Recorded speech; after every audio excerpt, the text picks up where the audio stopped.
নমস্কার, আমি ডক্টর সুরজিৎ ব্যানার্জি। আমার চ্যানেল ডাক্তারবাবুর হেসেল ঘরে আপনাদের সকলকে জানাই আন্তরিক ভালোবাসা এবং শুভেচ্ছা।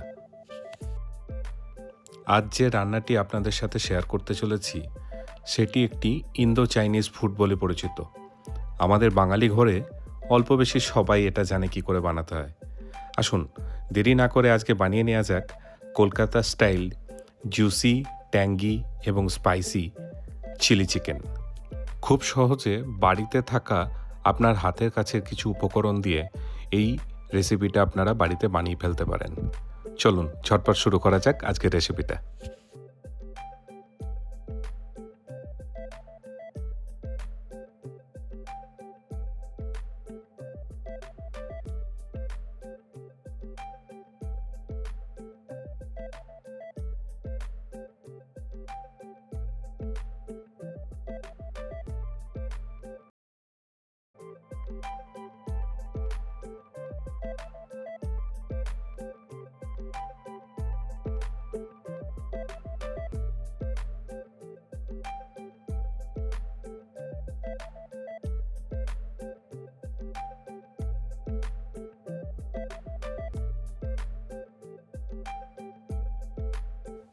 প্রথমেই বাজার থেকে নিয়ে আসা হয়েছিল 600 গ্রামের চিকেন ব্রেস্ট, যেটাকে আমি বাড়িতে পরে এসে পিস পিস করে নিয়েছি ছোট ছোট কিউব আকারে। এরপর বেঁচে থাকা হাড় এবং মাংসর টুকরোগুলোকে নিয়ে একটি পাত্রে নিয়ে জল গরম করে তার মধ্যে পেঁয়াজ, রসুন, আদা এবং নুন দিয়ে ভালো করে ফুটিয়ে একটু চিকেন স্টক তৈরি করে নিতে হবে। এই স্টকটা আমাদের পরবর্তী ক্ষেত্রে রান্নায় কাজে আসবে।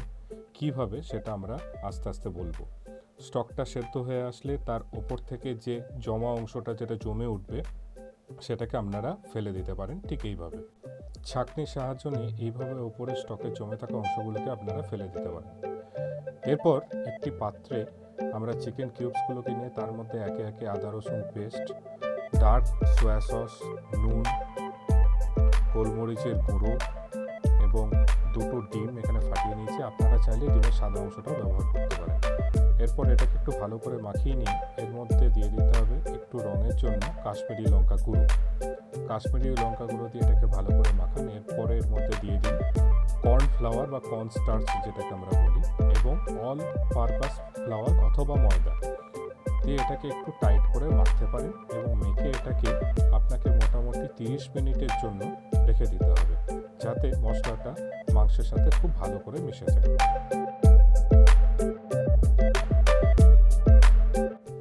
মাংসটা যখন ম্যারিনেশনে বসানো আছে তখন চিকেনের স্টকটা রেডি হয়ে গেলে সেটাকে ছাঁকনির সাহায্যে ছেঁকে যে জলটা বেরোবে বা যে স্টকটা বেরোবে সেটা একটা আলাদা পাত্রে নিয়ে আলাদা করে রেখে দিতে হবে। এই স্টকটা পরবর্তী ক্ষেত্রে আমাদের চিলি চিকেনের যে রেসিপিটা আছে সেটাতে কাজে লাগবে। এরপর একে একে কেটে ফেলতে হবে আমাদের কাছে রাখা পেঁয়াজগুলোকে চৌকো করে কাটবেন যাতে কিউব করা যায়। পেঁয়াজ, তারপরে হচ্ছে ক্যাপসিকাম, যেটা আমরা গ্রিন ক্যাপসিকাম বলি বা গ্রিন বেল পেপার, এটাকেও আপনি কিউব আকারে কাটতে পারেন অথবা সরু সরু করেও কাটা যায়। কাটতে হবে যে ইয়েলো বেল পেপার, আমার কাছে এখানে ইয়েলো বেল পেপার ছিল এবং আমি ইয়েলো বেল পেপারগুলোকেও চৌকো চৌকো করে কেটে নিয়েছি বা কিউব আকারে কেটে নিয়েছি। আপনারা চাইলে শুধুমাত্র সবুজ ক্যাপসিকাম দিয়েও রেসিপিটা বানাতে পারেন। আমার কাছে যেহেতু ছিল আমি সেহেতু 3টে কালারেরই হলুদ, গ্রিন এবং রেড কালারের বেল পেপারটা ইউজ করেছি। 3টি কিউব আকারে কাটলে জিনিসটা দেখতে অনেকটা সুন্দর লাগে এবং একটা অথেন্টিকেশনের ব্যাপার আসে।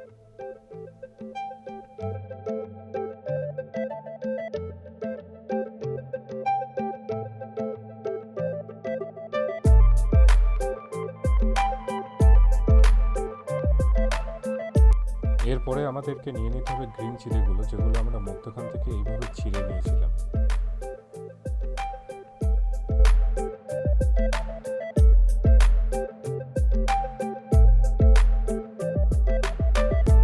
এরপর একে একে আদা এবং রসুনটাকে নিয়ে খুব ফাইনলি চপ করতে হবে।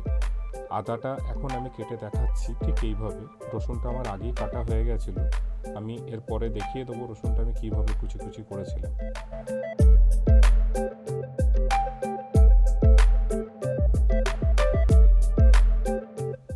পেঁয়াজকলি অথবা স্প্রিং অনিয়নগুলোকে এরকম ছোট ছোট করে কেটে নিতে হবে।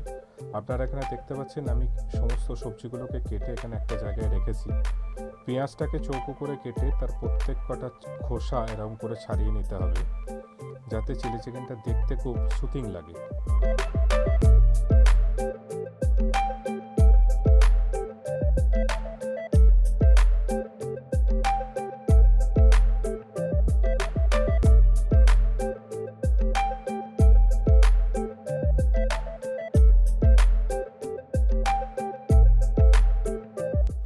এরপর গ্যাস জ্বালিয়ে তার মধ্যে একটি পাত্র বসিয়ে তার মধ্যে নিয়ে নিতে হবে অলিভ অয়েল। আমি এখানে অলিভ অয়েল ইউজ করছি, আপনারা চাইলে রিফাইন তেলও ইউজ করতে পারেন, বাট অলিভ অয়েলটা একটু হেলদি, হার্টের পক্ষে খুব ভালো, সেই কারণে আমি অলিভ অয়েলটা ইউজ করছি।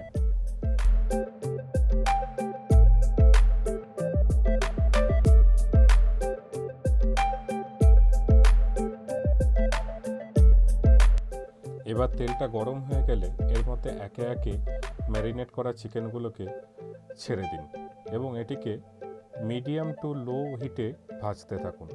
খুব বেশি হিটটি বাড়িয়ে দেবেন না, তাহলে ওপরের কোটিংটি বেশি শক্ত হয়ে যাবে এবং ভেতরের যে চিকেনটি আছে সেটি সেদ্ধ হবে না, যার ফলে চিকেনের যে জুসিনেসটা সেটা কিন্তু চলে যাবে। এরপর চিকেনগুলো একটু ভাজা ভাজা হয়ে আসলে একটি ছাঁকনির সাহায্যে সেগুলোকে তুলে একটি আলাদা পাত্রে রেখে দিন। আমি এখানে একটি পাত্রের মধ্যে টিস্যু পেপার রেখে সেটার মধ্যে চিকেনগুলোকে রেখে দিয়েছি, যাতে যে এক্সেস অয়েলটা আছে সেটা যেন সোক করে নেয়।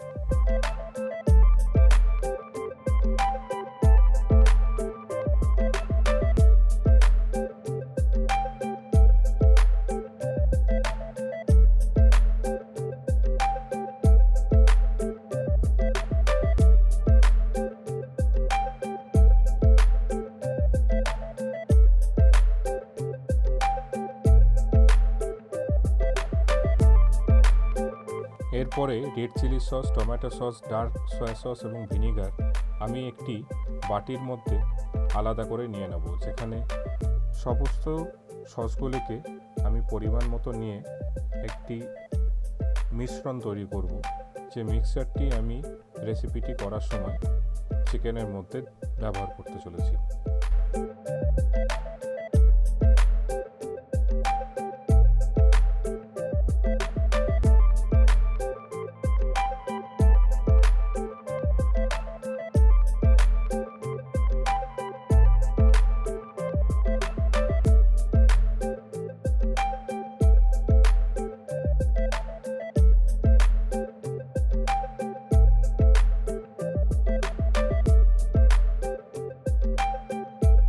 এরপর একটি ননস্টিকের কড়াই নিয়ে আমি তাতে অলিভ অয়েল দিয়ে একটু হিট করতে ছেড়ে দিয়েছি।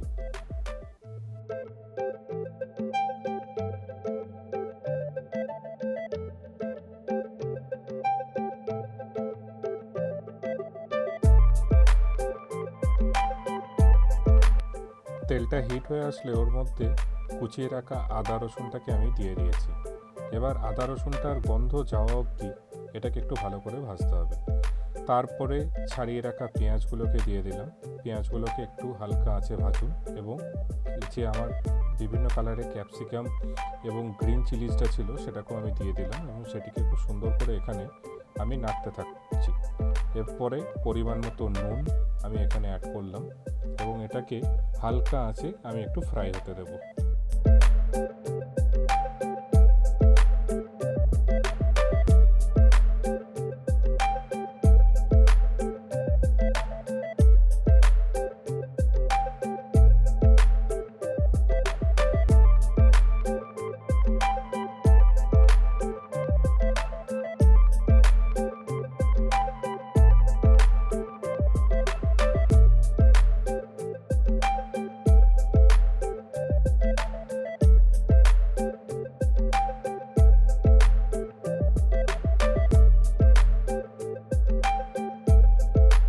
যখন সবজিগুলো একটু সেদ্ধ হয়ে আসবে তখন ওর মধ্যে বানিয়ে রাখা যে সসটা ছিল সে সসটা আমরা এর মধ্যে ঢেলে দেব। সসটাকে ঢেলে দেওয়ার পর এবার এটাকে আমাকে একটু ভালো করে স্টির ফ্রাই করে নিতে হবে। আপনি চাইলে এই সময় হিটটাকে একটু বাড়িয়ে নিতে পারেন, এতে একটু চাইনিজ রান্নার ফ্লেভারটা খুব ভালো আসে।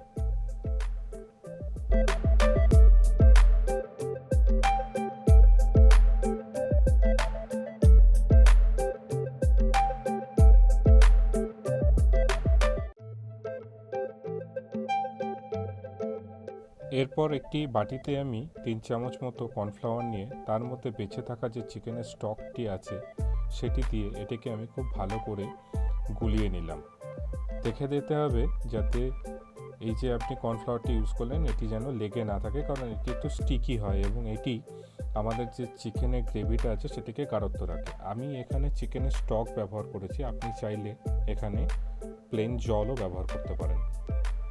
এবার আমি এর মধ্যে ভেজে রাখা চিকেনগুলিকে দিয়ে দিচ্ছি এবং চিকেনগুলিকে দেওয়ার পর এই পুরো মিক্সচারটিকে আমি ভালো করে মাখিয়ে নিচ্ছি। ওপর থেকে আপনি চাইলে একটু জল বা বেঁচে থাকা চিকেন স্টক ব্যবহার করতে পারেন।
যেহেতু আমাদের চিকেনটা আগে থেকেই ভেজে নেওয়া ছিল, কাজেই রান্নাটাকে বেশিক্ষণ কষানোর দরকার নেই।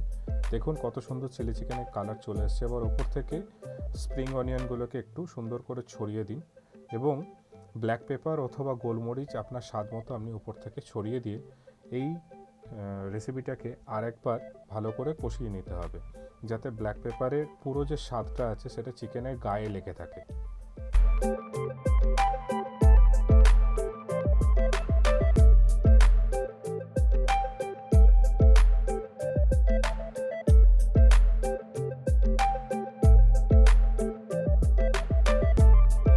তাহলে আসুন, তৈরি হয়ে গেল আমাদের ইন্ডো চাইনিজ অথবা টিবেট টাইপের Indian home style chilli chicken বা Kolkata style gravy chilli chicken, যেটা আমাদের সকলেরই খুব প্রিয়। খুব অল্প সময়ের মধ্যেই আপনারা এটিকে বানিয়ে নিতে পারেন এবং ডিনার অথবা লাঞ্চে রুটি অথবা ফ্রায়েড রাইসের সাথে আপনারা এটাকে খুব আনন্দ সহকারে খেতে পারেন। আসুন, এই রেসিপিটাকে বানিয়ে ফেলুন এবং গরম পাতে ভুরি ভোজন হোক।